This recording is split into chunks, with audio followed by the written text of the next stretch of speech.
You're now listening to Sound Talent Media. Check out more shows at soundtalentmedia.com. Hey, what's up, everyone? I'm Matt Migaki, the vocalist of Cryptopsy and the host of the Vox and Hops Metal Podcast, where I sit down with fellow metal musicians. We talk all about their lives and music while sharing killer craft beers. If you've ever wanted to sneak backstage and share a beer with one of your favorite musicians, well, Vox and Hops is the podcast for you. This week on the podcast, I dropped a killer episode with Johannes Ekström of Avatar. There is this episode and over 440 other ones to help you enjoy life, metal, and craft beer. So what are you waiting for? It's time to become a Vox and Hops head. Cheers! Hey, how's it going? I hope the answer is splendid, because I want you to be doing splendid. I feel that's like a term that is underused. Everybody should be doing splendid. I hope you're doing splendid right now at this very moment. I really, truly do. I also want to tell you about Gun Street Wiring Shop. Gun Street Wiring Shop, based out of Bend, Oregon, so they're like semi-sort of local to me, and Sean is fantastic, and he's making a fantastic product with a crazy amount of attention to detail. So if you need a wiring harness for any of your guitars, Gun Street Wiring Shop is the place to go. They have excellent customer service, like a ton of custom options, and like I said, the attention to detail is crazy. You're like getting a piece of art when you order it. You'll know what I mean. When you get it, it's a whole experience. It's not just getting a product with them. They really pay attention to the whole process and the whole customer experience. So if you are looking to upgrade the wiring in your guitar, maybe you got a little scratchy pot that's been bothering you, maybe that switch is starting to go out, hit up Gun Street Wiring Shop, and you'll have a completely new customer experience with guitar wiring. Trust me. GunStreetWiringShop.com. Check them out. We also need to talk about those wonderful folks from up north. Well, north to me and most of the U.S. They're not quite out of the U.S. yet, but they're getting close. That said, the wonderful folks from up north, Sinusoid. Everybody plays electric guitar, needs a cable of some sort, and these guys can hook you up with any cable you want.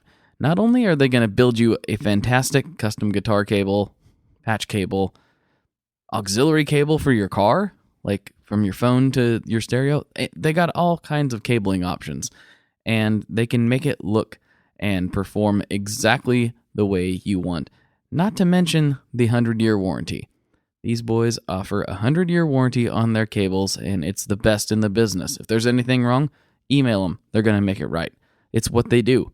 They're the Sinusoid boys. They're the Sinusoidians. I haven't figured out a great term to say yet. I haven't got a fancy catchphrase yet, but I'm working on it. One of these days I'll get it. Maybe. But seriously, hit up Sinusoid for any of your cable needs, and you will be very glad you did. Trust me. Trust me. Trust me? Just do it. Sinusoid.com for all your cable needs.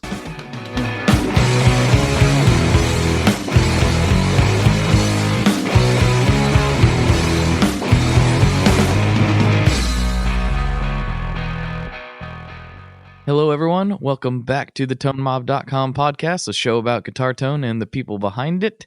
I'm your host, Blake Weiland, and with me today, I have Matt and Carl from Electrofoods Pedals. Hey, what's going on, guys?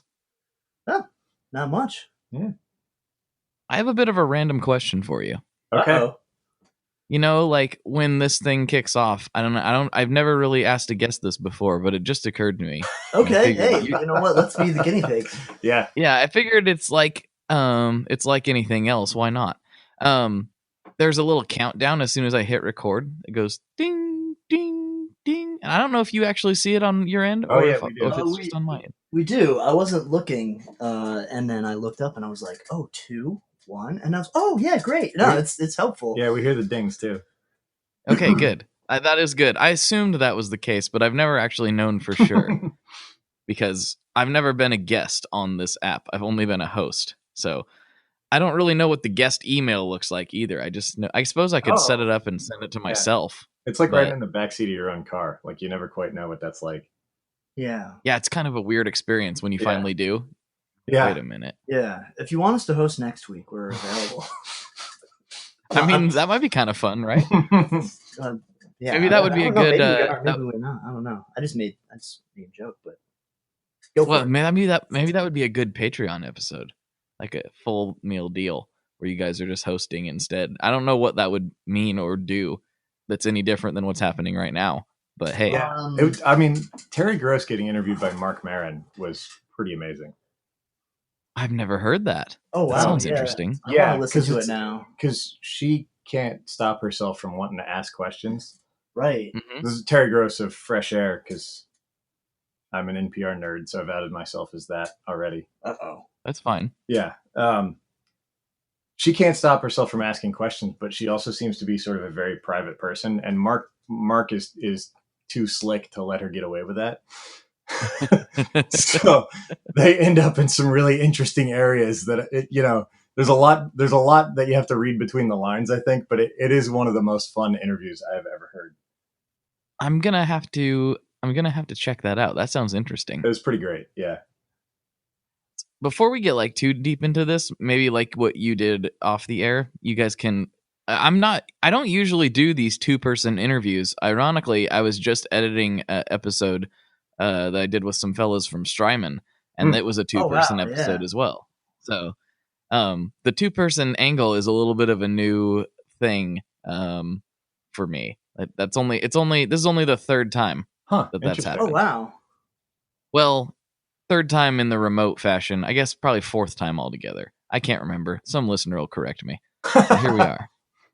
But you guys, maybe you could, identify yourselves for the listeners. Yeah. So this voice that you're hearing now is Matt. I am Matt. I am the circuits and artwork guy. And I am Carl, and I am the builder and media guy. That sounds right. It's mostly Instagram. It is honest. Yeah. Isn't it that way for everybody? Yeah. Yeah. It's the best platform. Like, if I'm being honest, it really is. It's a lot better than most of the alternatives. Like, I thought about should we get a Twitter? I don't. I can't. I just can't do it. I have one, but it's not. Yeah. I don't use it very much, and it's pretty obvious when you slide over there and look at it. Like, this is not very active. Yeah. If Instagram had event pages, like, it would just take over. Yeah, and who knows? It might. It might. Yeah. I mean, but it is owned by Facebook, so I feel like they're trying to keep them very separate in their functionality on purpose. Yeah, and the only good thing for me about Facebook is, like, the only reason I use it is for the groups. Like, yeah, otherwise it's kind of a horrible place. It is. It is. Yeah. It is a wasteland. Don't kick me off, Zuck. I still need it. Don't take me down. Yeah. Sorry, Mark. But before we get too far off the rails, okay. Yeah. Maybe you guys can take the kind of initial question of what's your musical backstory, how did it kind of lead to Electrofoods and what you're doing now, and you can each kind of take that one and run with it however far you need to go. You want to go first? Sure. So for me, I was always into music as like a pretty young kid. And my cousin Travis was a little bit older than me, and he was always into rock and roll, and I always liked what he was doing. He was cool. He was older and cool and a teenager, and so, he'd make mixtapes and stuff. So a lot of like classic rock, and then, grunge stuff started happening around that time. So I was that kid. And he played guitar, and I wanted to be like my cousin, so I begged my parents for a while to get me a guitar, and they said no. And I kept begging. They said no. And so my uncle found a guitar someone was throwing out. It was old, like acoustic, that the bridge had fallen off or whatever. It was one with like just a floating bridge. And so he just put a block of wood in it and carved it in and gave it to me, and I didn't stop playing it and saved up and bought an electric. And that kind of started the whole thing there. You remember what that guitar was? I do. I still have it. It's a PV Strat copy. It's the Predator, I think. Yeah, that sounds right. It was the Electrofoods test guitar for a couple of years ago. So like early on. So and that so also it lived a good portion of its life over the last few years in my basement. Yeah, and it was the PV first Predator, not bad. Yeah, first guitar I ever modded as well. I put the tuners weren't that great, and so ended up putting tuners on it, and that held the tune better. And then I wanted different electronics, so I had a bunch of the Marzios, the single coil spaced. I think there's a T-Zone and the PAF Pros in there. It's been a while. It was probably, I don't know. Yeah, 16 years ago or so. 17. Yeah, a couple days. Yeah, it's been a day or two. Skip forward to the New Temptations. Yeah. So sorry. Yeah, I don't mean to make it super long.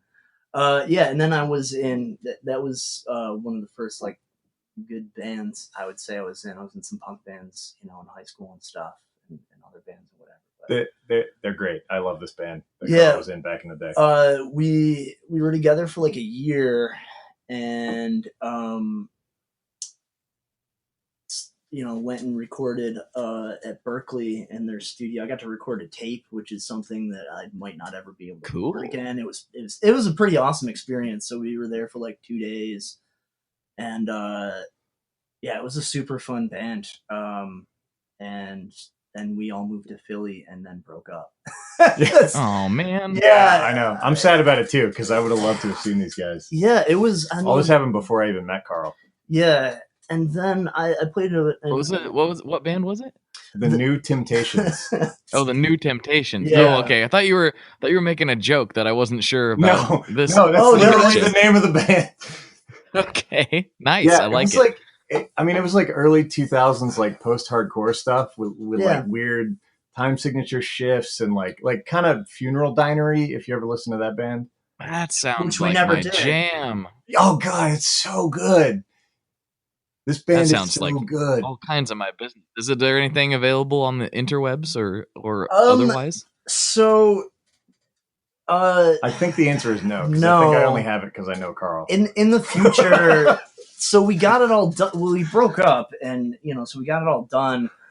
And my friend, because that's what he went to school for, was like, oh well, like there's some parts in it that he would have liked to have done differently. And I'm like, dude, this is the best sounding recording I've ever had. So like, give it to me. And I just like call him randomly and text him and email him and be like, hey, send those things. And he eventually stopped replying. And so I went to our friends, a couple of our friends got married, and I ended up at his apartment. And I was like, so Ralph, where are those recordings? Like, I'm at your computer.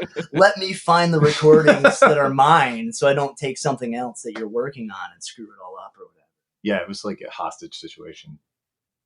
Man, almost. That sounds intense. Yeah. So, and I've been meaning to, and I've had them for a few years now, and it's just been one of those things where it's been in the back of my mind. I need to take them to Zach over at Kawari, who did our pedal demos, which are also not on the web yet, but they will be soon. Yeah. Maybe by the time this airs, that'll happen.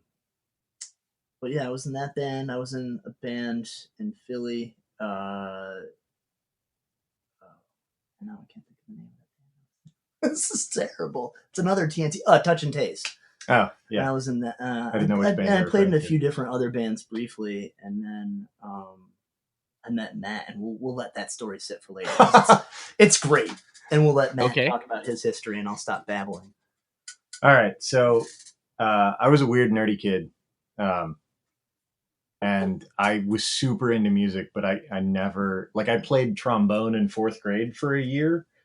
And that also happened to be the year I broke my leg and I was trying to haul a trombone around, and I was like, I'm not doing this anymore.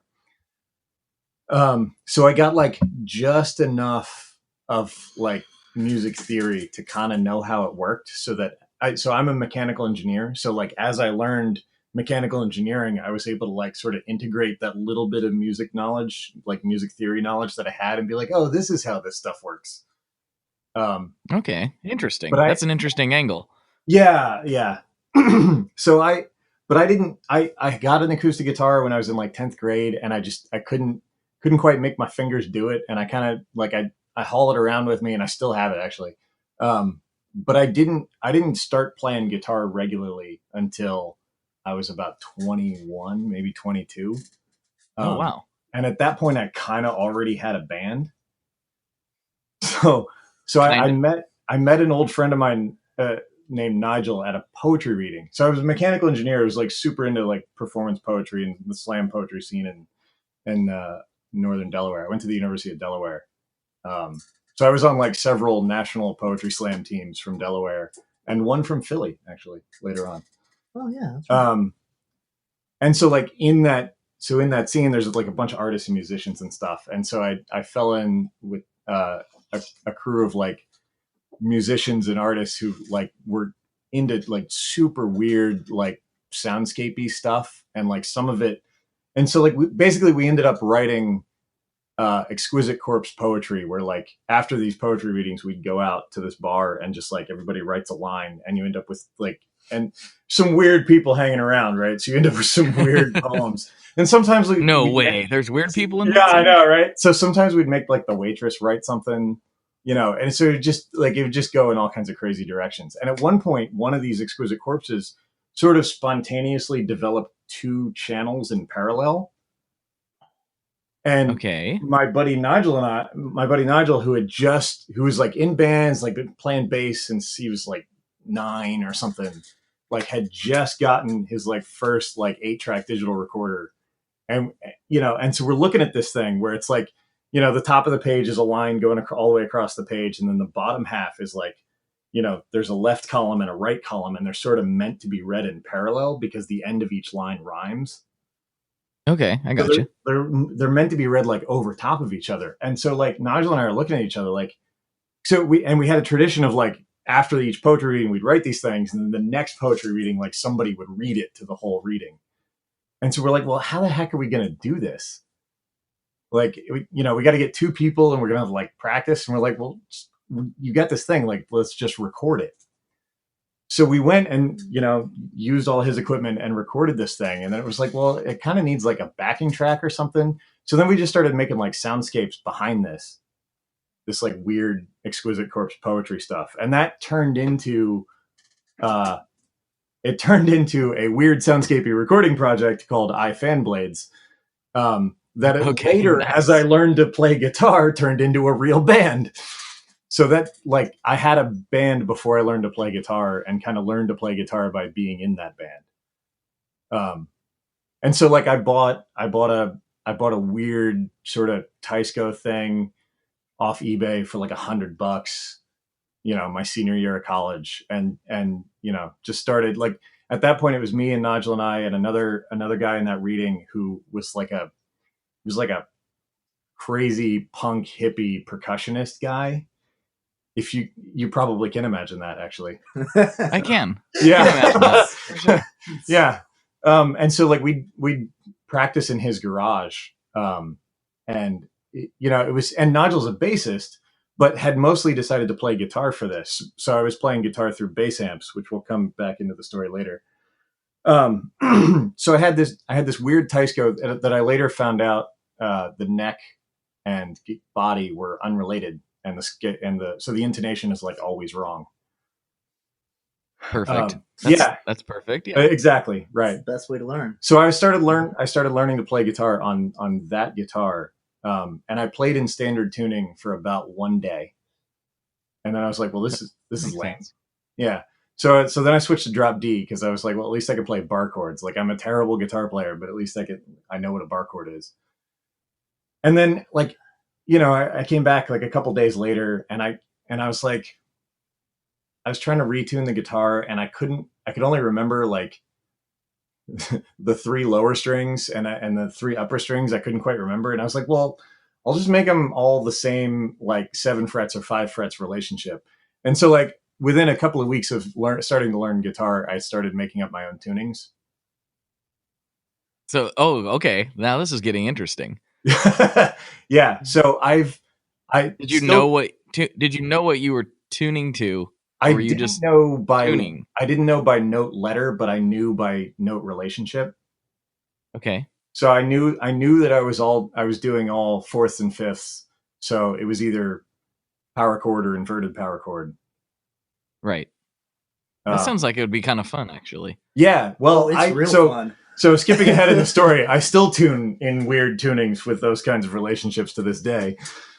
So Nigel and I ended up like having, pretty much having like a band that would actually write songs. We started out just making soundscapes, and then it was like almost entirely improv.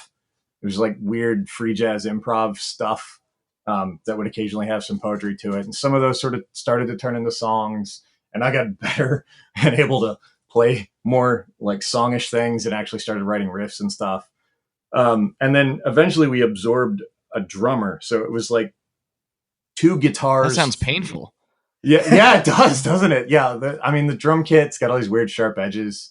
Yeah, you absorbed him too. Yeah, it takes a lot of, osmosis. A lot of mass as well. A lot of osmosis. Yeah. Gotta get those ion channels pumping. Yeah.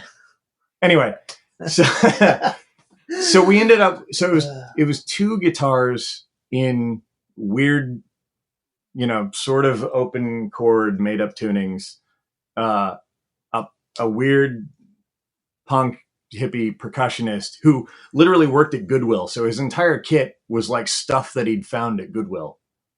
Perfect. Like there was one show where he played an empty 50-gallon drum with a long-handled spade. Okay. This sounds like you just had a great time.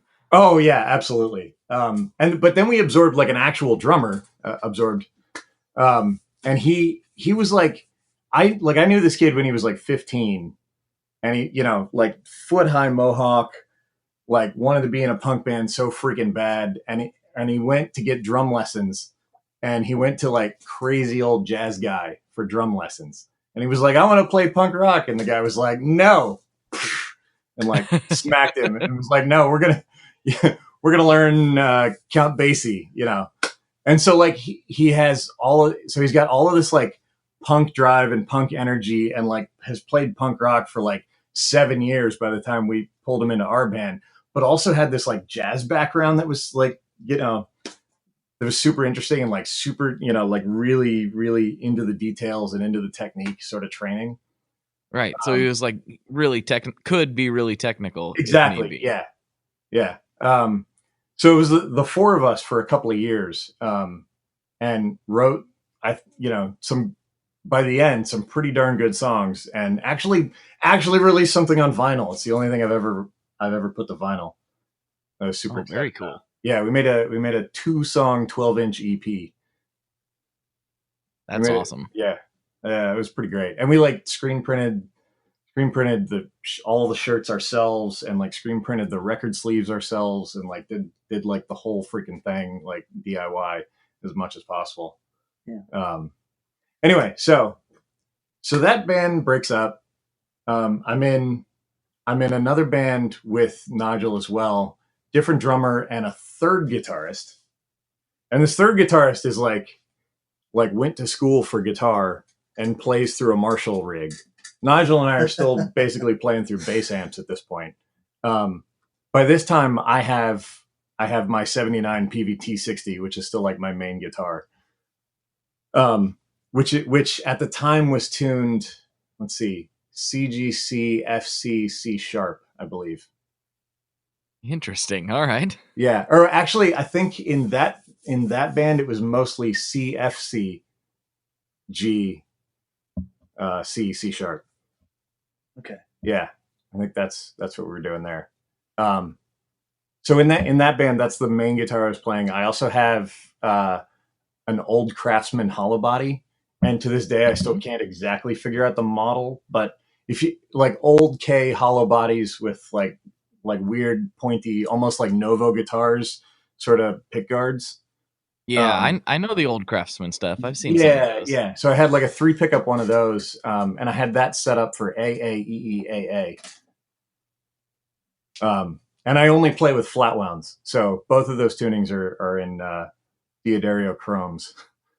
Very, very particular tastes. Yes, I do. Oh, And that's the the other thing story about of us. that's the other thing It's about the very partnership particular with Carl taste. is like Carl has much more. I would not like still very particular, but like knows all of the normal things that guitarists know, and that like people who have played guitar for a long time know. And I'm coming at it from this like totally weird angle and like don't know all those normal things. Yeah, which is fun. Yeah, it's fun. So a different place. It gets us to a very different place. Yeah, we have very different approaches to a lot of things. Yeah. So that band with Nigel with 3 guitars, one with a very normal Marshall rig, and then me and Nigel with like bass rigs. And by that point, Nigel was playing a baritone EGC.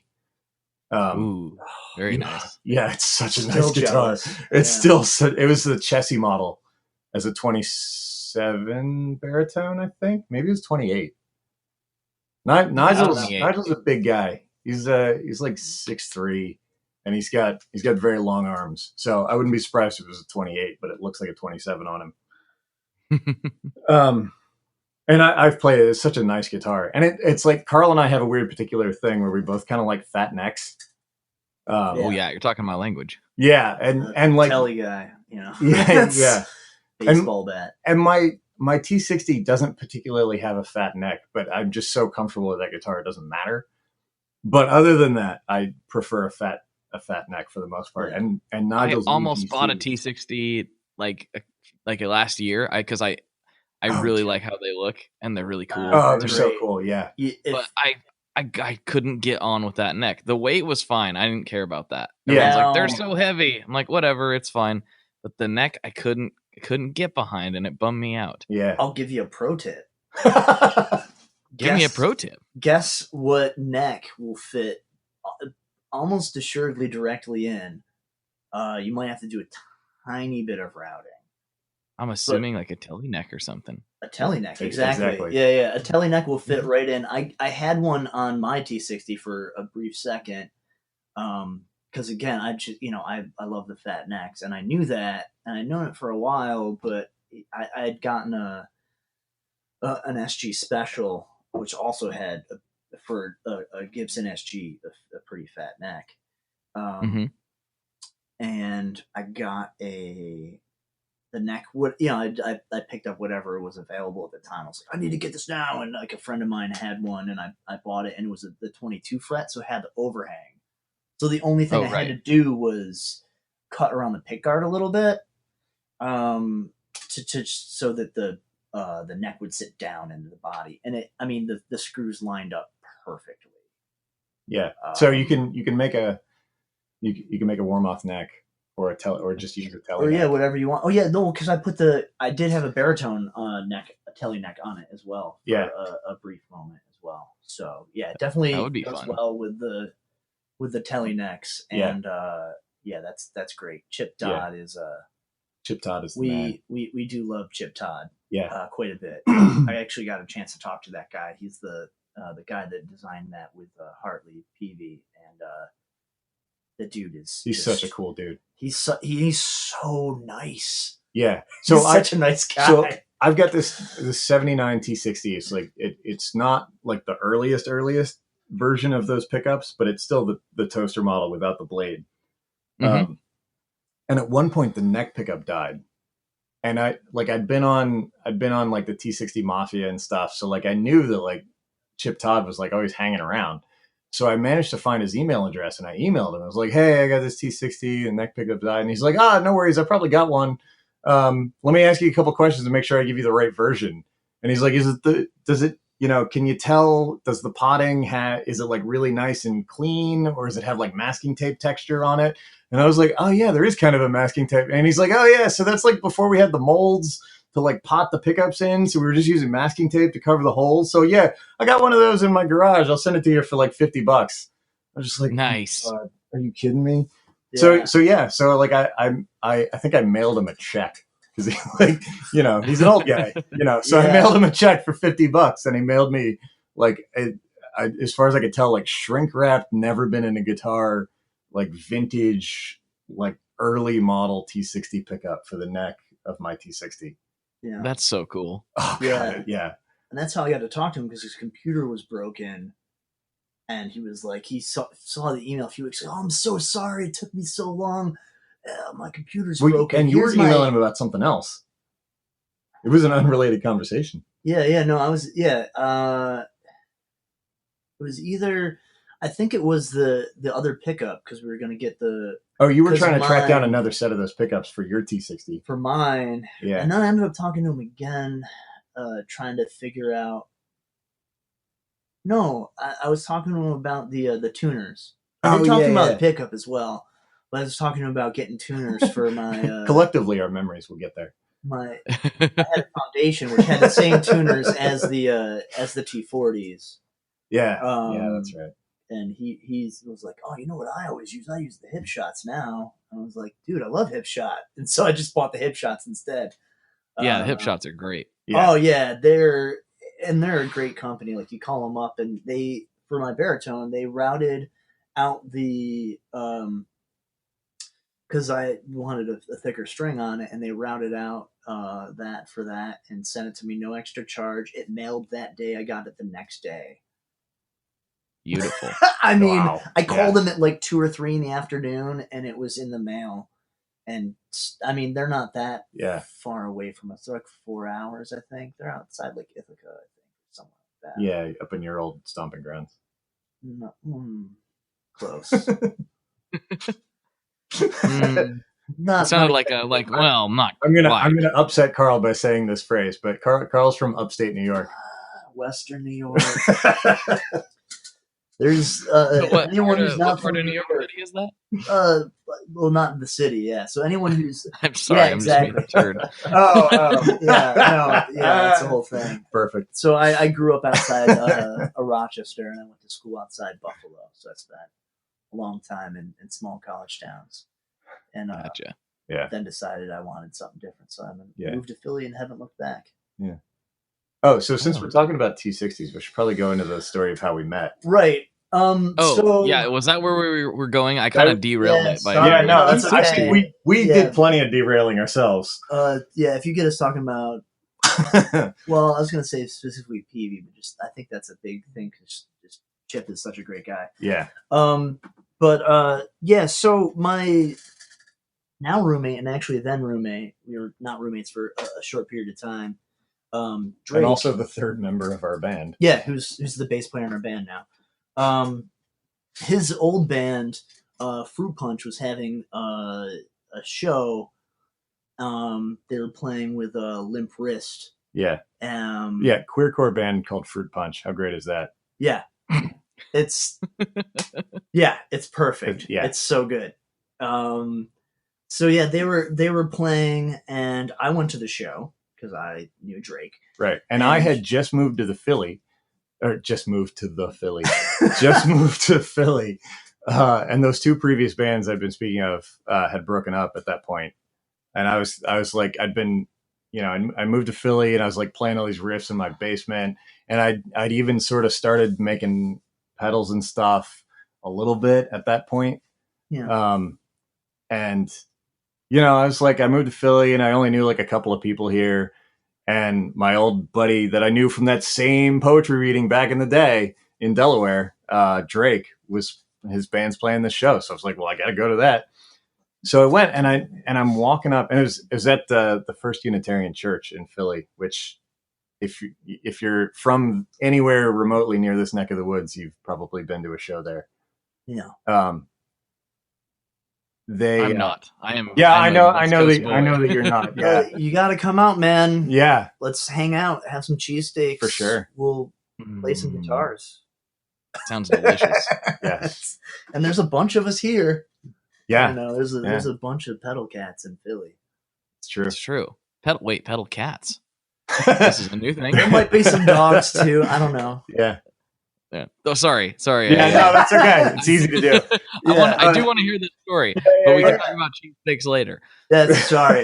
And cats. Derailing it. Yeah. Cheesesteaks and cats.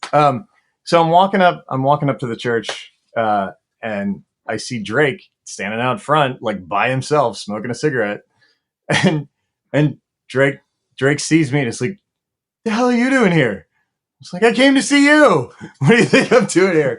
And he's like, "Oh, cool." And he's like, so it did the whole like, "Oh, what have you been doing?" Because I hadn't seen him in several years at this point.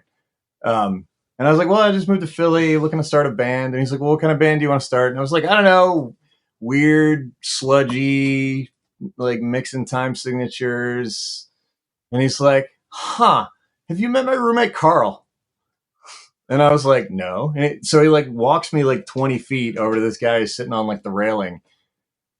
And he says to me, Drake says to me, like, "Tell him what you just told me." And I was like, "Okay." So I repeated all that stuff. And Carl's like, "That's cool. What kind of guitar do you play?" And I was like, "It's a weird old guitar. I play a PVT 60." And like, no, you didn't say that. You said, "I play this weird old PV. You probably haven't heard of it." And I was like, "Try me." Because I worked in a guitar store for 4 years, and I'm a big gear nerd, and that's what he said. And I was like, "Try me." He's like, "No, it's from like the 80s, and like it's weird. You haven't heard of it, I'm pretty sure." For sure. Oh, well, yeah. See, we're both forgetting. Yeah. We're old. But yeah, and I was like, just that. Tell me, what is that? I might not. You never know. I don't know everything. And he was like, "Oh, I play a PVT 60," and I was like, "Oh, cool, me too." No, I said PVT 60 mostly through bass amps. Oh yeah. And you said me too. And it was the bass amps part that like really threw me. And I even had a moment where I was like, "Is this dude making fun of me?" Like, it was just too weird. It was just too weird. I just gotta say, I don't know. Carl, your impression of Matt, I'm sitting here listening to him. It doesn't sound entirely accurate. I'm just throwing it out there. Yeah. It really made him sound like kind of a downer. Man, he was so like, no, he was, but he was just like, like we'll talk about other stuff. Like, you don't have to talk about the specific thing that's so weird you've never heard of. I being an engineer, like I'm used to like I have to stop myself from going into way too much detail on a lot of things for most people. So like just meeting this person for the first time, I didn't want to just like launch into a super detailed explanation. Which apparently I should have. I didn't know at the time. Yeah. How could you know? So we spent like most of the show just hanging out and talking gear and stuff. And by the end of the following week, it was like 4th of July weekend was like the next week. And so we basically had our first band practice, and it was basically like he was roommates with Drake. And so it was like, all right, well, we're going to play in this basement. And Carl's like, if we play enough cool riffs, like Drake will want to come play bass with us. Sure enough, 45 minutes later, he's like, "Hey, I don't mean to interrupt you guys, but like I have this like line in my head. Do you mind if I like grab a bass?" And like, we're like, no, it's cool. You're just all nonchalant. Like we didn't kind of almost plan this. Like we didn't exactly plan it, but I knew it was one of those things. And I mean, you text me right as I was about to text you. It was like, "Hey, you still like into this idea of this band?" And I was like, "Yes." Yeah. I had my phone up with his number about like literally about to text him. It's it's a pretty great story. Yeah, and the rest is history. Yeah, pretty much. So at some point, like I'd sort of been building pedals for myself, and modding stuff, and Carl came to me with a pedal I hadn't heard of, the harmonic percolator that he'd always been interested in. Yeah.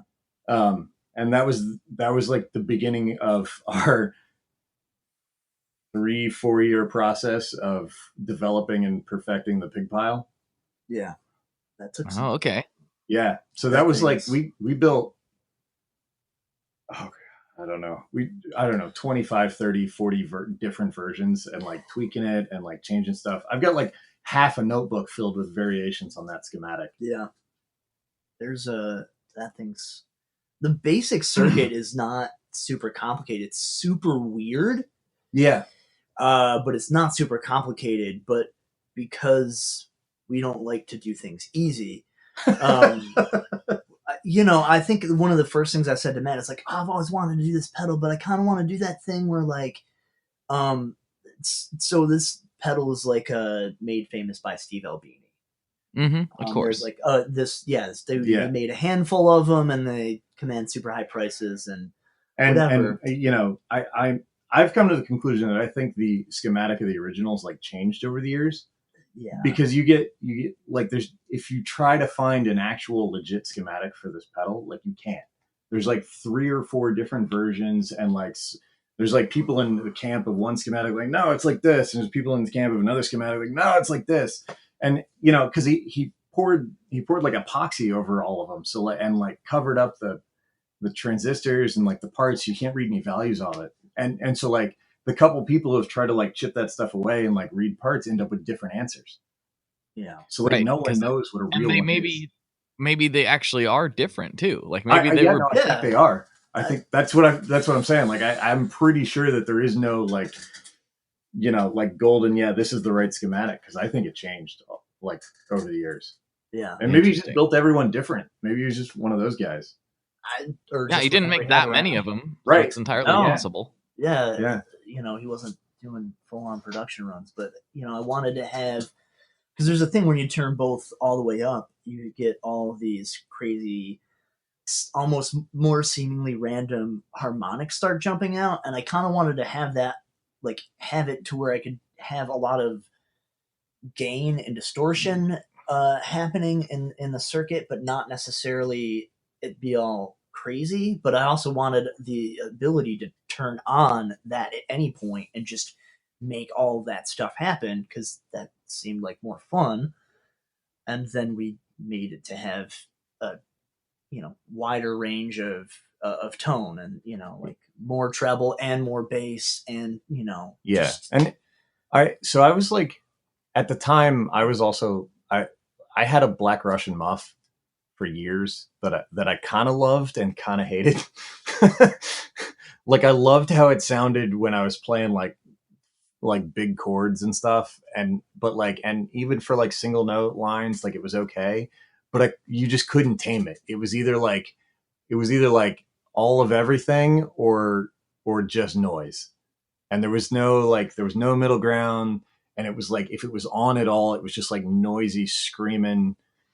And so like I tried modding it a bunch, and I tried like trying to clean up the power supply, and I eventually just kind of scrapped it. And I also like I kept trying to get people are probably gonna laugh when I say this. I kept trying to get more bass out of a Black Russian muff. Really? Yeah. Not enough. And you're playing through a bass amp in down tuning. You should have just been a bassist, I guess. That might have been true. And I've sort of realized over the years that I do kind of play guitar like a bassist in some ways. But I'm more like, I don't, and even the way I write songs, like I don't write or riffs. I mean, like I don't write riffs really. I write melodies that I play as riffs. Yeah. Okay. And that's so cool. I'm writing like melodic bass lines that have enough rhythm to them to also be a riff, really, I guess. Yeah, it's fun. I like it. So Carl started as the guitarist in this band and is now the drummer. Yeah. So I took a shift. Yeah. You did. You took a little sidestep. Right. Yeah. Yeah, a little sidestep. Is this the drummer that you absorbed coming out of your? Is this like no? I wasn't absorbed. So basically, what happened was separate person. We pulled. So when I met Carl, and then we tempted Drake into the band. Come on down. We have riffs down here. Right. Exactly. I'd already sort of been talking to another friend of ours who is mainly a bass player, but like kind of plays a lot of other stuff. And and I was like, yeah, like we should do something, but it just like hadn't happened yet. And so like when I was actually like, our very first practice, I actually brought a drummer, but he was about to move from the Philly area to Brooklyn. So like he was like, yeah, this band would be really cool, but I can't be in it because I'm moving away. So we were sort of in need of a drummer. So I talked to this other friend of ours who mainly plays bass and was like, I know you kind of play drums. You want to play drums in this band? And he played drums for a while and it was fine. It was great. But he just like, he picked up more hours at work and just like couldn't practice more than like once in a while. And so we were just like, just like we need to get together more often. So we, he ended up leaving the band, and then Carl shifted over to drums. And then it was just the 3-piece, and it's been that way since. Yep. Yeah. That's cool. But yeah, so the story about the Black Russian, going like 3 steps back. So Yes. I'd been kind of trying to I'd been wanting to make like the thing that replaces the Black Russian on my board. And so like when we started messing around with the thing that became the pig pile, with like a harmonic percolator at its core and then a lot of other weird stuff going on, I was kind of trying to like mold it into that thing that could be that.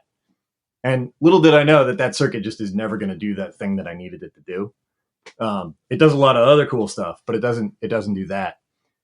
So I kept like shoving like more low end and more gain, and like putting a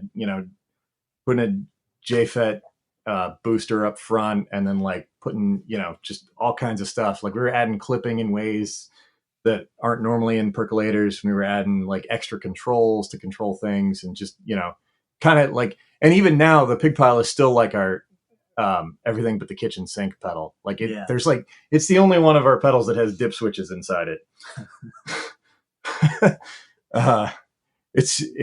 There's just so many freaking options on that pedal. And it came from trying every idea that we could, because it's the thing at its core is so simple and so cool and does this weird thing. But you can take that little nugget and do like a million things with it. Yeah. And so we tried all of those million things. And it never really did that Black Russian thing, but I really like where it ended up. I just had to stop. It's a fun pedal. I remember that one very well. Nice. From Hear the Riff. It was very, very interesting to me. Yeah, it does a lot of stuff. Yeah, and we've sort of A/B'd it with other percolator based pedals. Like Wooly of Champion Lecky, he's got one. John Snyder's EAE, he's got the Dude Incredible with the percolator and an IVP. Mm-hmm. Yeah. And so like we A/B'd it with like several percolators, like even just at Fear the Riff, just kind of like, let me play this thing through this one and then go over to this table and play it through this one. And Woolly's kind of has its own thing going on too, actually. Woolly sounds really good, but they all sound different. And the pig pile sounds like its own thing. And I think some of that may be the fact that we're using for both the NPN and the PNP part of the harmonic percolator core, we're using high gain modern silicon transistors instead of like an old silicon NPN and an old germanium PNP. I think, but necessarily ours is just going to sound different probably because of that, in addition to all the other crap we have going on in that pedal. Just throw a few more switches into it. Right. Yeah. So did you guys start, obviously you started doing it out of your own need and want to try to chase this particular sound with the Black Russian percolator thingy. But did you start with the intent of like, we're going to make some of these and sell them? Or was that sort of a... No, I mean, in my mind, that came later. Not really. I just started building pedals because I needed... Actually, so like that second band with Nigel with the 3 guitar players, like I was playing I had this incredibly loud, that actually I still use, 2 ohm cab with like 2 bass speakers and 2 guitar speakers. And so it's like an old crappy, like piece of crap Behringer 412. And then I put, a couple different Eminence speakers in it. And it was just so freaking loud and so freaking deep and thumpy. And it's weird. Those Behringer cabs are like heavy and they're kind of crappy, but like they're extra deep for like no reason relative to most 412s. So there's just more airspace in there. So if you put speakers that can like handle low end, like you'll hear it. And so I was using that, and I was using a PV Alpha bass head, which I don't know if you're familiar, but if you want a $250 160 watt 6x6L6 all tube head. And I just might. You just might. That exists. Yeah. It's the PV Alpha bass. And it does 2 and Interesting. 4, right? Yeah, it does 2 ohms and 4 ohms. Yeah. And so that's Yeah, the and it's 2 got ohm like cab thing. it's got like an op amp based graphic EQ that you can switch in and out. Yeah. In an otherwise all tube head. It's super weird. It's a weird. Like the story that I've heard, and this may be apocryphal, is that it was basically like Hartley had a bunch of extra random parts around and decided to like make an amp out of it so they could get rid of the parts. It sounds about right. It does. Yeah, I mean, it sounds like a Harley Peavy thing for sure. But there's such weird parts. Like who has output transformers for a 6x6L6 tube amp that go down to 2 ohms just laying around? It's probably one of those deals where, like, because they were and are a bigger company in this industry. Yeah. It's probably one of those deals, if that story is true, who knows? But if it's true, it's probably one of those things where like somebody put in an order with the transformer manufacturer and the wires got crossed somewhere, and then all of a sudden it was like, why do we have these? What are we gonna do with these? Yeah, and they're like, I don't know, throw them in the corner. And then one Right, day, right. old Hartley was strolling down the hall and said, "What's this box of useless transformers?" Yeah, what's this 9,000-pound box of useless transformers? I don't know. We've just Yeah, concocted a scene that I kind of Yeah, no, that actually totally happened. makes sense. It could Yeah. totally be that. I hope that. Yeah, It's and I exactly do how it I do happened. work at a major electronics company. That sort of stuff does kind of happen. Yes, it does. Yeah, and it's also weird because it's a rack mount head. Like Right. Yeah, Well, I mean, like and early it's 90s, I remember these right? now. I've seen these things before. yeah, Yeah. and it's got this giant power transformer and this giant output transformer, and they're literally suspended over the PC board inside it. Well, they Because like to they're, live on the mounted edge over there. to the enclosure. Yeah, exactly. Yeah, And it's weird. I've fixed mine twice, and I currently have to fix it again. So this band that Carl and I and Drake have, we have a history of vibrating things apart. Yeah. Shocking. Yeah. Yeah, when you're playing 4 bass amps out of we have 4 more half stacks. we have more bass amps than people in this band. Yeah. Nice. Tend to vibrate stuff. Yeah. So the deal is that my rig and Drake's rig are both like full range. So they're all bass amps, but we're using essentially a guitar cab and a bass cab for both our rigs. Mm-hmm. And Drake has a GK 800RB and an acoustic 330, and a PV TVX 412 for the GK, so it's like a giant ported 412 that weighs 1 million pounds. Yeah, it's made of concrete. We call it Bertha. Yeah, it has a name. It is the worst cab to transport in the history of the world because it's got those PV Sheffield speakers in it. Which the bass 10. Because I have a PV-TVX as well in my rig, but it's the 10 version, which is like the common one.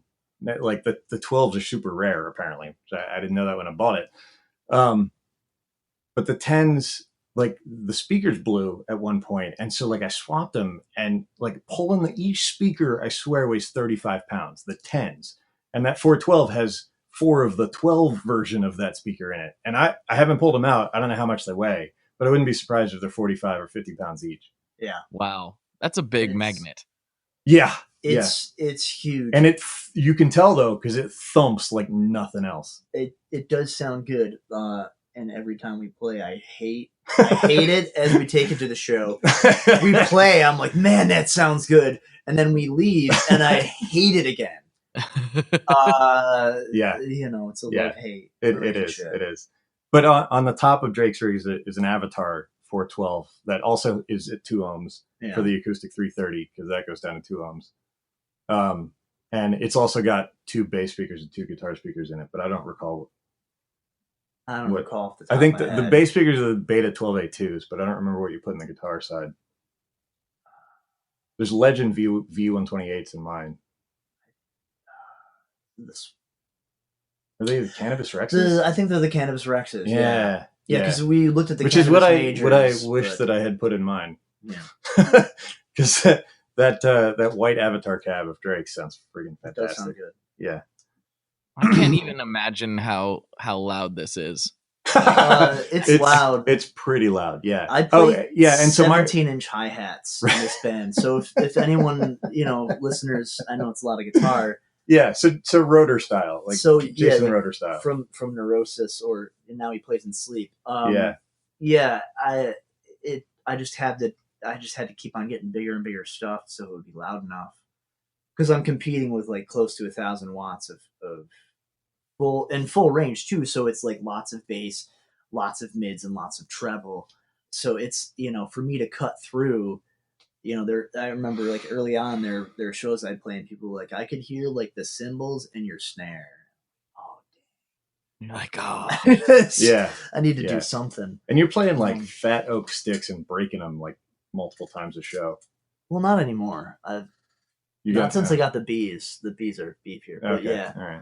But back to the black Russian muff. At one point in time, I love it. All comes back to that. It all comes back. So doesn't it? Yeah. So I love history, and I took a class on Russian history, and I said, "Hey man, if we ever do," I know where you're going with this, and I'm going to interrupt you for 1 second. Because there's a thing that came before that. What's that? I'm what's sorry, that? I just kicked our mic. Yeah. So we're working on the percolator, the pig pile, and I like, and we've got this band with all this loudness, right? And I've given up on trying to use my Black Russian in this band, because as loud as our freaking amps are, like the noise that comes out of the thing is just deafening when I don't want it to be. And so like I've got to find a pedal to be like my main like thick, heavy distortion in this band, or fuzz distortion, So like I didn't even. It's like whether it's more fuzzy or more distortion-y almost doesn't even matter for me. It has more to do with like how the low end rolls and rumbles. That makes sense. Right. Yeah, it does. Yeah. And so I was like, okay, well, if the pig pile can't be it, that's fine. And at this point, I don't even know if we'd named it the pig pile yet. I'll make up some other thing. So I just kind of started messing around with JFETs at that point, and like put a JFET booster in the front end of the pig pile, and like I was getting comfortable with them, and Carl had been using a fat boost, in Booklegger at the time when he was playing guitar, and I dug into that circuit, and that circuit that was when I learned about JFET mu amps. And which is like the main thing in that pedal, and like how it's like two JFETs like pushing and pulling on a single amplifier stage. And I was like, oh, that's really cool. I should do something with that. So I started messing around with like JFET mu amps, and like clipping after it, and like asymmetrical clipping with like LEDs and stuff. And it took a couple of years of like trying a whole bunch of different things, but that pedal eventually became the Eye of Ra. Yeah. I like that one. That was my favorite one, I think, was the Eye. Excellent. Cool. Yeah. Oh, thanks. Which also still does not do that thing that I needed it to do. So yeah. Yeah. And so like I spent, I don't know, maybe 6 months trying to like force the pig pile to be that thing that I needed, and it just couldn't do it. And then I started developing the Raw, and eventually I was like, okay, this is really cool, but this still isn't quite it. And I ended up using like, more newer and progressively newer versions of the Eye of Ra as the main thing for that band for years. Yeah. Like even until like maybe a year ago, I was still using, versions of the Eye of Ra, as like the main heavy pedal in that band. But I eventually just gave up and said, okay, there's something inherent in that like feedback clipper with a BJT that's in a muff, that like it's got to be a muff based thing. So then I was like, okay, we're gonna have to do some sort of muff thing. I've got to like, because I'd kind of been like really into the idea of doing like really weird, unique circuits, and like not trying to do like slight tweaks on existing things, right? Like we'd started with a harmonic percolator, but we'd taken it to places that like it had never seen before, and had made it super weird and super out there, and all these kind of crazy options. And I was like, at this point, there's a few years later, we're starting to think like maybe we could like sell these things. These are pretty cool. Yeah. And so I was kind of thinking like, I don't want to be the guy who's doing slight tweaks on circuits. Like I'd rather be doing, really out there things. And so like, even though I had loved muffs and muff-like things for years, like I'd spent a whole bunch of time not making one. And after finally giving up on the raw, I was like, meh. I mean, not giving up, but like giving up on it being that main heavy thing in bootlegger in our band. I was like, I'm going to have to make a muff thing. And as he was, I didn't know that at the time that he was kind of having that idea. And I had mentioned to him, as I said before, like history nerd. And I was like, oh man, if we do like a muff-based thing, we should call it the Oprich Nicky. And he's like, what's that? And I sent him a link. And it's Ivan the Terrible's like proto-religious military, like secret police sort of thing. Who are also monks. Yeah, they're kind of monks. Yeah, they dressed like monks. He would wake them up at like 3:30 in the morning, and he would hold a religious service. And then they would go back to sleep. They'd wake up another couple hours later, eat, and then do terrible things to anyone. They were awful people suspected of treason and or anything. So a lot of was this like a thing that people knew about, or was it like his, like you said, secret police? It makes me think that it wasn't common knowledge. I mean, I guess if you lived in his time period, you knew about them. Yeah, the identities of the people were secret. Yeah. So there's the thing, I forget what they're called in Tolkien's thing. So like the big like the skeleton and the cloaks, the Nazgul. The Nazgul? Yeah. They're based I'm pretty sure based off of that. I've heard that as well.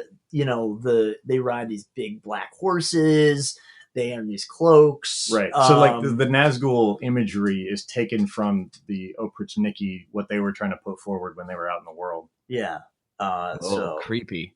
Yeah. And that's creepy to think about. So these dudes are just riding around in big black horses and cloaks and murdering people or torturing people. Yeah, pretty much. Yeah, exactly. Both. And just, and I was like, that's what we should name it. It's Russian. Right. It's heavy. It's not a light topic. It's heavy. But first and foremost, it's Russian. And I just thought it was, I've actually, even before college, I learned about that. I learned about them in high school. Yeah, and I learned this from Carl, but I pretty much immediately knew that's what we were calling that. And then he was like, "Yeah, dude, I'm working on the circuit already." Oh, cool. Yeah, and then he, kind of, tweaked it up, and we spent some time tweaking that, and which, I mean, that's kind of our thing. Is we spent a lot of time in development on circuits for the most part, and I think some of that was like we had to learn what we were doing.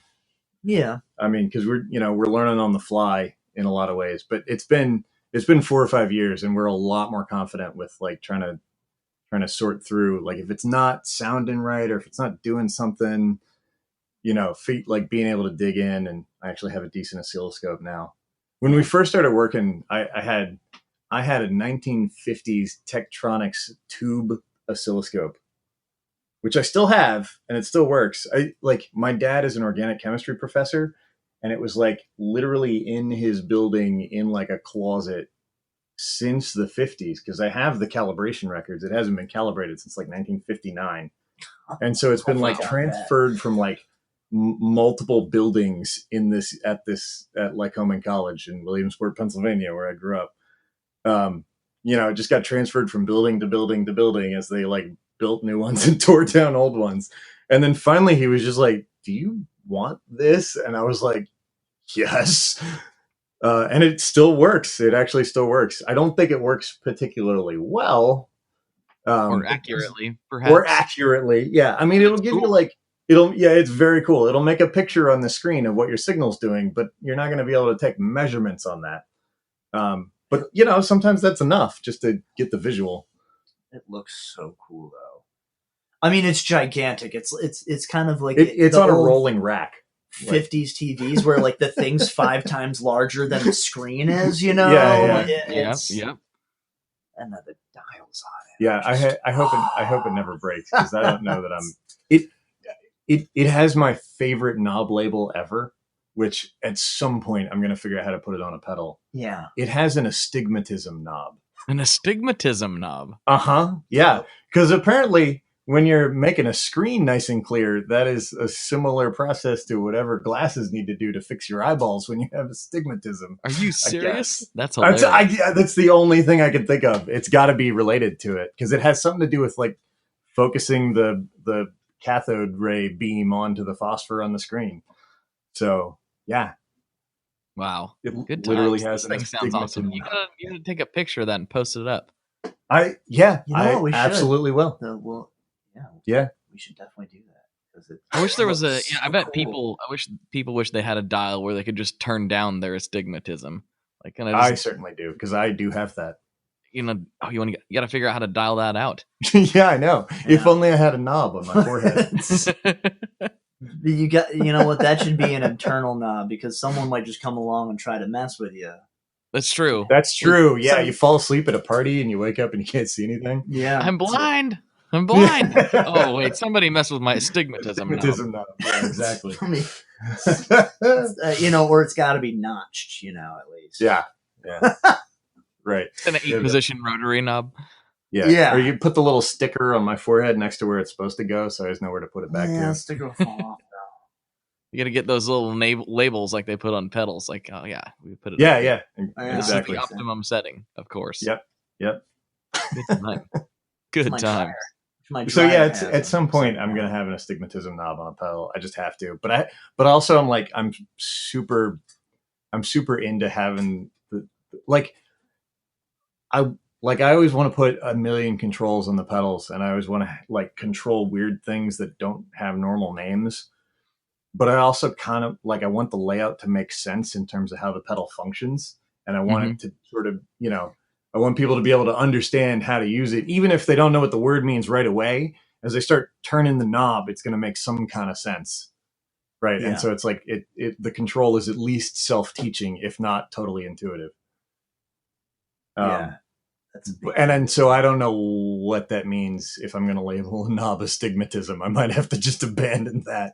Well, No, I think no. we could work it into a thing, because we're very thematic with our stuff. Yeah, I And don't know if so, you haven't picked this up. Our names often have multiple levels of nerdiness behind them. the germ warfare is a germanium based, and the red sickness. And if you look at the pedals, it's spelled like a Capital G, lowercase e, capital S, capital I, or lowercase I for the sickness. So it's like the germanium version and the silicon version of the same circuit. right, and that it's spelled like it would be on a. It's been a long day. I'm trying to remember what's that chart. The periodic table. Periodic of table of elements. I'm sorry. It's My been, dad's an organic chemist, Carl. I better get that right. Yeah. I can just see him listening. Come on, Matt. You better see it. Yeah. He's gonna get grounded, Yeah. and he's gonna tell him he can't hang out with me anymore. And he's like a smart dude. He just made a blockchain joke to me. This dude's, he's getting close to retirement. He's making blockchain jokes. Yeah. Your dad's a he's a polymath. a pretty hip dude. I mean, he came. He's been to a few shows with us. Yeah, it's true. He's Yeah, I into took my that. dad to see Sleep a couple years ago. That was Are you fun. serious? How was Yeah. that? Yeah, it was great. Yeah, well, he already liked Windhand a bit, and so Okay. Windhand was opening for Sleep, and so I talked him into it. Yeah. Yeah, it was good. It was good. He can't quite do Neurosis though. We'll It's get a him little there. too far. Yeah, it's a little. It's too abrasive, and he still can't quite do screamed vocals most of the time. Yeah.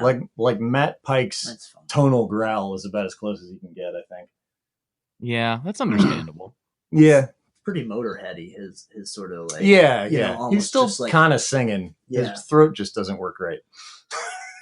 Or maybe it works perfect. Yeah. I enjoy it. I think it's perfect. Yeah. It's right from a professional singer standpoint, I guess. It's Gets paid it's to do it. my wife likes to call Sure. some of her favorite vocalists perfectly imperfect. Yeah, She likes to say. yeah. I mean, That's where I live for the most part. So many good ones for that, though. You know, Yeah. I mean, Tom Waits. Yeah. Tom Waits, yeah, exactly. Yeah. Me and Matt are similar in so many ways. Yeah, We have we both have the same congenitally missing teeth. that's true. What? What? Hold on. Yeah. Yeah. Are you sure that you're not separated at birth? You know that for a fact. Pretty sure. Maybe somewhere back I was gonna along say, the lines. if you're we're asking me if related. I'm 100% sure, I cannot be 100% sure. Yeah. But it seems really unlikely based on everything I Yeah. know. I mean, I don't know. It's also starting weird. to sound suspicious. Matt's Yeah. dad, what's the answer here? We could talk to him. Are your parents congenitally missing teeth as well? I believe that my dad is. Okay, and both of mine or maybe are. not. So we can't. I don't think we can know- track it through the teeth anyway. Yeah, I know that my grandfather had the same Okay. missing teeth, so as well. So Yeah. I It wasn't know your it's- front teeth. Which teeth was it? I guess I don't know my Well, teeth. it's not the two front teeth. It's the ones adjacent to it. The are they the eye teeth? Yeah, I believe it's the eye teeth. Oh, the vampire teeth. Yes. Yes. No, wait. Those are the canines, right? Oh, those are Well, canines. they usually Yeah. put them in that position. I feel like. Oh no! They are the Carl's learning medical things, so he knows more about the stuff than I do. Yeah, but not the teeth. I'm not Okay. doing so much. I'll probably learn them at some point. I'm going to school to be an X-ray technician, so I see. every part of your bone and body and all the parts of the bones, all the tuberosities and spinal processes. We're actually recording this next to Bonesy. Oh yeah, I have Bonesy. a life-size anatomical skeleton in my house, And because it's next to the table that we have the computer and the mic set up on. yeah, he's pretty cool. See. And pretty accurate as far as everything goes. I haven't found any parts that don't seem right as far as missing like a particular part of bone. He has all the bones. I don't know if he's missing a specific thing on the bones yet. I don't think so though. I think it seems pretty solid. Looks He accurate. certainly isn't much of a conversationalist, Bonesy isn't. No, he's a strong silent type. Yeah, I talked to him. He, yeah, He's a good listener. he's a great listener. I heard, I was home Sometimes you alone need one some time. feedback, like Yeah, I heard a weird noise, and it was, what's that, Bonesy? 'Cause my roommate was gone for the week, so I spent a lot of time talking to Bonesy. Yeah, And what it you was, were getting a little weird during that time. Well, things were a little weird because my oven, the control top's been weird, and I don't do a lot of baking. I cook more, and so it wasn't a big deal for me. And it'd been So this is a few months. the haunted oven story. And so my oven story. Yeah, my oven became sentient, and turned itself on. So there's like this weird noise, and I couldn't quite place it. And like I went into the kitchen, I'm like, it's coming from here, whatever, but I couldn't see anything. And then I looked over like 20 minutes later, and the oven light was on. And I opened it up, and I felt that the oven, it wasn't super hot, but it had been on. So I had to disconnect the control panel from it so that I could still use the stovetop and not use the oven. But that was a glad weird it didn't thing. come to life and try to attack you. I was worried for a moment because turning itself on, having that control is a little bit. I feel like I feel like they would just take over and just kill us. Like that would be the first thing they would do. I mean, maybe. Because we abuse our appliances. We do, yeah. We're not nice to them. We don't really put them on a good maintenance schedule like we say we're going to when we take them home from Sears. You know what I mean? Like That's true. It's a whole That's thing. True.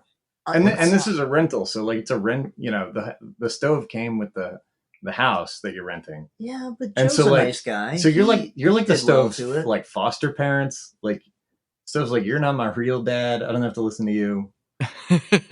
Yeah, and I don't know how long he lived here, but in my the previous tenant was Joe Jack Talcum from the Dead Milkmen. Oh, Yeah, interesting. he lived in this place before I did. Yeah, and my uncle, when he lived in Philly years ago, lived with 2 or 3 members of the Dead Milkmen. I don't recall how many.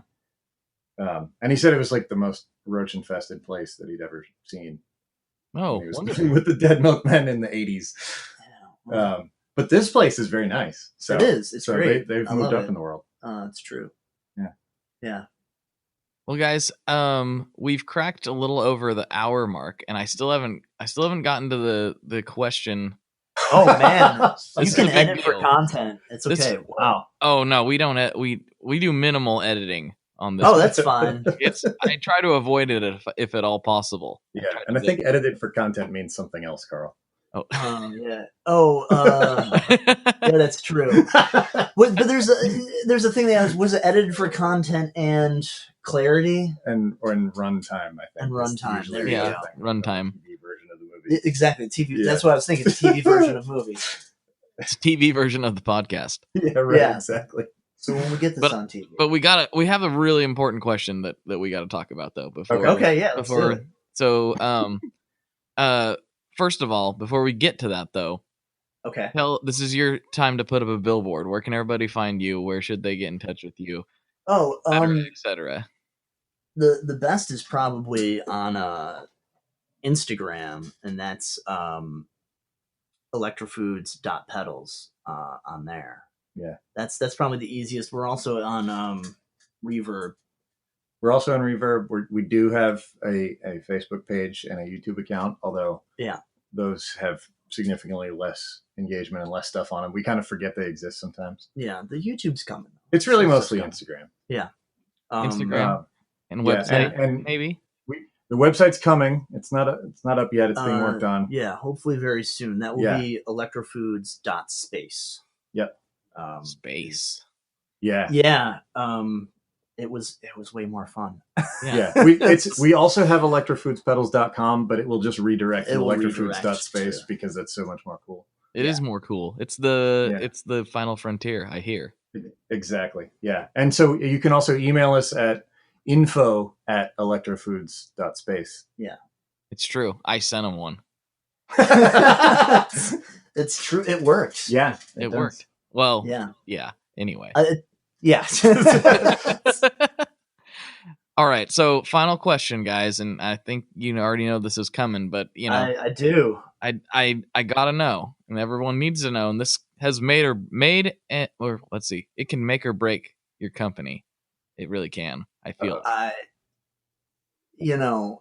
just saying. So just choose your words carefully. I will. I will do my best. All right, Matt and Carl. Okay. What kind of pizza do you like? I'm gonna say just a cheese pizza is my preferred pizza. Cheese pizza. Cheese pizza, like what are we talking? Like Chicago style? Upside down. Oh, if you want to talk my, the whole thing. We really got to an upside down pie. Yeah, go into the details, Carl. Come on. Well, I mean, the upside down pie is probably my favorite. Do you know what that is? Because that may be a Philly thing. I don't know what that is. So it's provolone cheese, and it's a thinnish crust. It's not quite New York style. It's definitely not Chicago. But thinnish crust, and then a spicy, zesty kind of tomato sauce on top. And so the cheese is underneath the sauce. The sauce is on top. That's the upside down part. And so the sauce gets caramelized in the oven in a way that it normally doesn't. And it is. I'm intrigued. And it's provolone instead of mozzarella typically. Yes. Which is also. That's a Philly thing? Delicious. I haven't seen it elsewhere. I don't know saw that it when I moved here. Yeah. I only found out about it because Carl was eating it. Yeah. And as far as I can tell, it's only on menus in Philly or in Philly, greater Philly area. Yeah. Yeah, it's definitely not a thing I've seen over here. Yeah. Or anywhere else for that matter. I've not yet been to Philadelphia, but that is, a personal fault of my own. So It's all right. It's a good town. I disliked where I grew up in Williamsport so much that I didn't apply to college inside Pennsylvania. Oh, wow. Like I abandoned the whole state. I didn't go far. I went to University of Delaware, which is like literally 5 minutes from the border. But then I realized that like, hey, the whole state's doesn't suck as much as Williamsport. Philly's pretty cool, and eventually I ended up in Philly. Yeah, Gotcha. Yeah. So how about you? What do you like for the pizza? So I am cheese pizza with green peppers and onions. Not half bad. I'm down with that. We're both vegetarian, so yeah. We're I was pretty much into all of that plus sausage back in the day, and if you can find a place with decent vegan or vegetarian sausage, I will throw that on there as well. But it's not really required. I've grown to appreciate just the cheese pizza with peppers and onions without the sausage over the years. Yeah. Especially if it's done well and like the onions like basically like get sauteed in the cheese grease while it's in the oven, and the pepper's kind of the same thing. Like slightly caramelized. Yeah. It is good. It's pretty freaking good. That's my parents' favorite. Is it really? Yeah. Huh. Yeah. All these years you've been hiding that from me. Well, next time John and Ricky come down, we'll have pizza together. Sounds like a plan. I'll tell them, hey, this is Matt, my partner. You guys can bond together, like over the love. Yeah. Yeah. I've eaten. And then we can go to a sleep show. That won't happen with my friends. But I have had pizza with Chris. I've had pizza with your dad. That's true. Maybe Probably one of these with days peppers I and can onions. have pizza with your dad. Yeah. Let's set it up. Let's do it. We can make it happen. It'd be fun. Fun. Book a flight. Yeah, next time you're in Philly. I mean, he's a 4-hour drive away. It's not too bad. Like, hey, this guy from the internet wants to eat a pizza with you. Yeah. He'd probably be like, all right, as long as I'm free. It does sound like what he would say. Yeah. Good times. Well, let me wrap this one up, and then maybe we can, maybe I can armbar you guys into a little bit for Patreon. What do you say? Oh yeah, that sounds fine. We're into it. We're into it. We're great. That sounds great to us. We don't have right. any constraints at the moment. All right, we'll talk Philly cheesesteaks when we get in there. Oh yeah. All right, everybody. For Matt and Carl, this is Blake, and as always, folks, good luck and good tones. All right, there we go. That one is in the can. I'm told in the can is a term they say in Hollywood. I don't know if that's actually true or not. I've never been on a Hollywood movie set, but that's what I hear. So this one's in the can. There you go. And if you liked what you heard, we've got about a whole nother hour with Matt and Carl from Electrofoods on the Patreon. So if you go to patreon.com/tonemob, you can hear extended interviews with guests. You can hear me and my good friend Justin Porter horsing around in the shred shed and talking about all kinds of gear-related nonsense. You can hear who knows what. There's different levels. There's different levels of things that get you access to different parts, and every little bit of it helps support the show. I cannot tell you how much that means to me, that there are people willing to do that, and if you are one of those, check out Patreon and see if any of it works for you. I really, really appreciate it. But even if you can't, if you could just share this episode with one person, if you think that somebody would really enjoy some of this internet rambling nonsense, some of this, whatever this is. I'm still trying to figure it out. It is a guitar show, but as you know, sometimes it's not.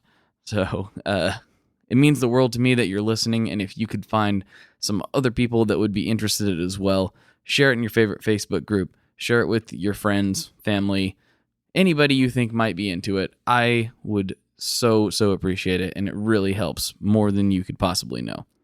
So until next time, I hope you have the absolute best week ever.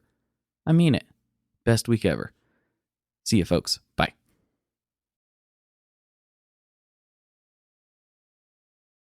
One last thing before we totally sign off here. I just want to remind you that if you do any shopping at Stringjoy, that's Stringjoy guitar strings made in Nashville, that will help me out as well. As I've said for years, I'm heavily involved in that company, and I really do think they're making the best products on the market. So if you would like to try custom strings, go to tonemob.com/stringjoy and check them out today. I seriously love what the team down there is doing. I help them out with all kinds of things, and by you supporting them, you are also supporting me as well. And hey, you need some strings, so why not get some custom strings just for your guitar and playing style? Again, the link for that is tonemob.com/stringjoy, and that will take you right to their website, and you can do all your shopping through there, and that will help everyone involved out. So thank you very much. Talk to you next time. We are brought to you by the wonderful folks at Gun Street Wiring Shop.